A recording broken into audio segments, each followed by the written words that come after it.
अगर आप बीपीएससी बिहार लोक सेवा आयोग के अंतर्गत आशु लिपिक यानी कि स्टेनोग्राफर का फॉर्म आवेदन किए थे और फॉर्म भरे थे और आपका एग्ज़ाम 11 जून को गुरुवार को है, तो ये वीडियो आपके लिए इम्पॉर्टेंट है। बीपीएससी के द्वारा यानी बिहार लोक सेवा आयोग के द्वारा एक इम्पॉर्टेंट और उम्मीदवारों के लिए आवश्यक सूचना जो है जारी किया गया। ये सारे महत्वपूर्ण निर्देश है, इंस्ट्रक्शन है, गाइडलाइन है एग्ज़ाम से बिफोर। देखिए यहाँ पे स्टेनोग्राफर लिखित वस्तुनिष्ठ प्रतियोगिता परीक्षा होने जा रही है 11 जून 2026 को। इसके बारे में जानेंगे। ये आपका स्टेनोग्राफर कम्पिटिटिव एग्जामिनेशन है, जो कि पीटी आप बोल सकते हैं कि वस्तुनिष्ठ प्रकार का है ये। और इसमें देखिए सबसे पहले पॉइंट में बताया गया है, इसमें क्या क्या बताया गया, कितने पॉइंट जारी किया गया, आपको जानना बहुत ज़रूरी है, क्योंकि एग्ज़ाम आपको जो है मात्र अब महज जो है 2 से 3 दिन बच गया है। देखिए यहाँ पे सबसे पहला पॉइंट में बताया गया है कि उक्त परीक्षा 11 जून 2026 को गुरुवार को एकल पारी यानी वन शिफ्ट में होगा। सिर्फ एक ही आपका पाली में हो जाएगा। 10 बजे पूर्व से लेकर 12 यानी कि 12:15 बजे तक, यानी कि आप बोल सकते हैं 12:15 तक ये होगा। यानी कि आपको यहाँ पे 15 मिनट एक्स्ट्रा टाइम मिला है, क्योंकि यहाँ पे ऑप्शन आया है 5 ऑप्शन को इंट्रोड्यूस किया गया है। एक इंट्रोड्यूस नया आया है ई नंबर। तो आपको हर ऑप्शन में हर प्रश्न के 5 विकल्प देखने को मिलेगा। आपको ये जो है कलर करना है, सर्कल करना है, अनिवार्य रूप से ई को करना है। अगर क्वेश्चन को अटेम्प्ट आप जो है नहीं कर पा रहे हैं या छोड़ रहे हैं तो उस कंडीशन में। सबसे पहली पॉइंट दूसरा में लिखा है, अभ्यर्थी अपने साथ एक अतिरिक्त ई एडमिट कार्ड रखना सुनिश्चित करेंगे। आपको जो एडमिट कार्ड डाउनलोड आप किए हैं इसके वेबसाइट से, जो इससे प्रिंट आउट किए हैं, उसका आप एक फ़ोटोकॉपी कर लें और अपने साथ एक एक्स्ट्रा लेके जाएं। तो आप जब भी जाए एग्ज़ाम देने के लिए, आपका एग्ज़ाम सबसे पहले ये पटना में हो रहा है और पटना में अलग अलग सेंटर में हो रहा है और एक ही शिफ्ट में हो रहा है। प्रथम पाली में एकल पाली एग्ज़ाम है। ये 2 घंटे का एग्ज़ाम है, 10 बजे से स्टार्ट होगा और 12:15 में ये कंप्लीट हो जाएगा। आपको 15 मिनट एक्स्ट्रा मिला है इसमें। इसके बाद ये दिन गुरुवार है, आपको पास एडमिट कार्ड एक्स्ट्रा लेके जाना है। अभ्यर्थी जो है निर्धारित आपको जो टाइम टेबल दिया गया है, ये निर्धारित परीक्षा केंद्र परीक्षा प्रारंभ होने के 2 घंटा पूर्व तक सुनिश्चित रूप से पहुंच जाए। आपको 2 घंटा पहले अराइवल करने ये बोला जा रहा है इसमें, और परीक्षा प्रारंभ होने के 1 घंटा पहले तक ही परीक्षा केंद्र में प्रवेश की अनुमति दी जाएगी। यानी परीक्षा स्टार्ट होने के 1 घंटा पहले तक ही आपको जो है प्रवेश मिलेगा, उसके बाद आपको नहीं मिलेगा। देख लीजिए साफ साफ कि परीक्षा प्रारंभ होने के 1 घंटा पहले तक ही परीक्षा में प्रवेश जो है परीक्षा केंद्र में प्रवेश की अनुमति दी जाएगी। तो इस प्रकार से ये वाला सख्ती से आप पालन करें, क्योंकि यही सबसे ज़्यादा इम्पोर्टेंट है। अभ्यर्थी जो है जितने भी कैंडिडेट है परीक्षा समाप्ति के उपरांत ही परीक्षा कक्ष या परिसर छोड़ेंगे। एग्ज़ाम कंप्लीट होगा तभी आपको बाहर निकलने दिया जाएगा एग्जामिनेशन हॉल।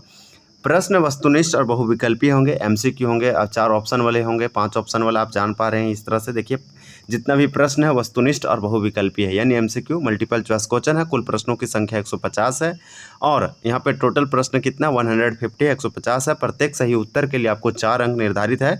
अगर एक क्वेश्चन आप सही करते हैं तो आपको जो है 4 मार्क्स मिलता है। इस प्रकार से 150 क्वेश्चन है, लेकिन प्रत्येक गलत उत्तर के लिए आपको 1 अंक की कटौती की जाएगी। यानी कि आप एक सही करते तो आपको यहाँ पे एक सही करते हैं तो आपको 4 मार्क्स मिलेगा। एक गलत करते हैं तो 1 मार्क्स नेगेटिव मार्किंग है, मतलब कटौती होगा।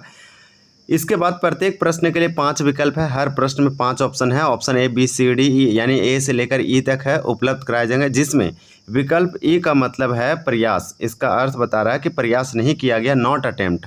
यानी यदि कोई अभ्यर्थी प्रश्न को उत्तर नहीं देना चाहता है तो ऐसे कंडीशन में उसे अनिवार्य रूप से विकल्प ई का जो है चयन करना है तो करना है। अगर आप कोई भी उत्तर नहीं देना चाह रहे हैं क्योंकि आपको उस क्वेश्चन का आंसर नहीं आ रहा है, तो फिर आप अनिवार्य कंपलसरी रूप से ई का चयन करें, गोला करें, सर्कल करें, टिक करें। यदि कोई अभ्यर्थी किसी भी प्रश्न को किसी भी विकल्प का चयन नहीं करता है तो ऐसे में आपका प्रत्येक प्रश्न 1/3 यानी 1/3 का अंक जो है कटौती हो जाएगा। नेगेटिव मार्किंग है, नेगेटिव मार्किंग है। ये पॉइंट पहले भी हम समझा चुके हैं, पहले भी से जानते हैं। ये वाला आपको जो है भली भांति समझना है, ये पहली बार लागू हो रहा है तो ये बहुत इंपॉर्टेंट होगा। Marker, white fluid, blade, eraser परीक्षा कक्ष में ले जाना एकदम वर्जित है। परीक्षा केंद्र परिसर में जहाँ परीक्षा होनी है वहाँ कैलकुलेटर, आप electronic gadget, mobile, bluetooth, wifi gadget, electronic pen, pager, smart watch इत्यादि एकदम सामग्री जो इलेक्ट्रॉनिक सामग्री है लेकर जाना और उपयोग करना एकदम वर्जित, प्रोहिबिटेड है। किसी भी अभ्यर्थी के पास परीक्षा कक्ष के अंदर किसी भी प्रकार के इलेक्ट्रॉनिक सामग्री पाए जाने पर उसे कदाचार माना जाएगा, सजा होगा। कदाचार में लिप्त पाए जाने पर, परीक्षा कक्ष में इलेक्ट्रॉनिक सामग्री के साथ पाए जाने पर परीक्षार्थी को इस परीक्षा सहित आगामी 5 वर्षों के लिए परीक्षा से संबंधित भ्रामक, सनसनीखेज अफवाह फैलाने की स्थिति में 3 वर्षों के लिए बिहार लोक सेवा आयोग की परीक्षाओं से वंचित किया जाएगा। तो ये वाला आपके लिए बहुत ही इंपॉर्टेंट होगा।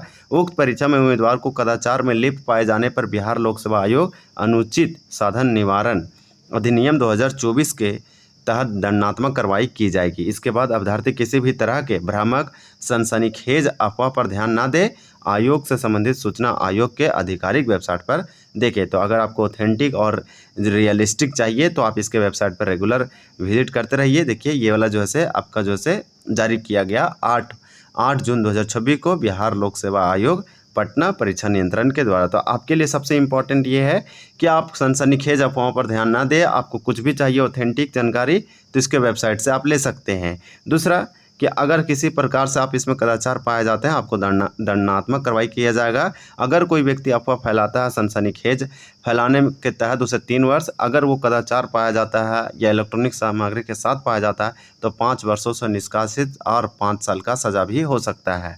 उसके बाद तो ये सब तो एकदम नॉर्मल चीज़ है। आप 8 नंबर भी देख सकते हैं, नॉर्मल है। आपको जो है सोच समझ के लेना है कि क्या लेके जाना है। आपको जैसे वॉच वगैरह इलेक्ट्रॉनिक या डिजिटल है तो आप नहीं लेके जा सकते, मोबाइल वगैरह ये सब इसके अंदर नहीं ले जा सकते, अपना बैग में रख सकते हैं, ऐसा कोई दिक्कत इसमें नहीं है।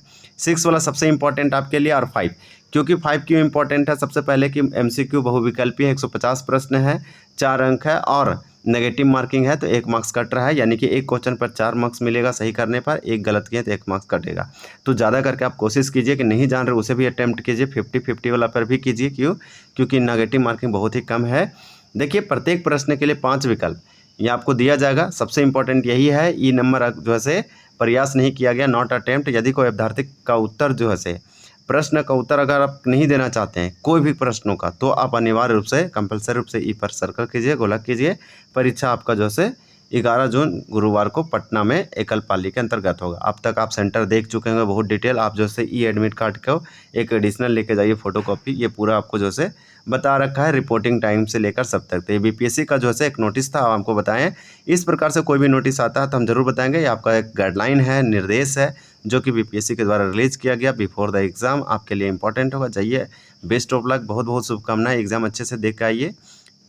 वीडियो को एंड करते हैं। वीडियो अगर अच्छा लगा तो हमारे चैनल को सब्सक्राइब करें। वीडियो देखने के लिए आपका बहुत बहुत धन्यवाद।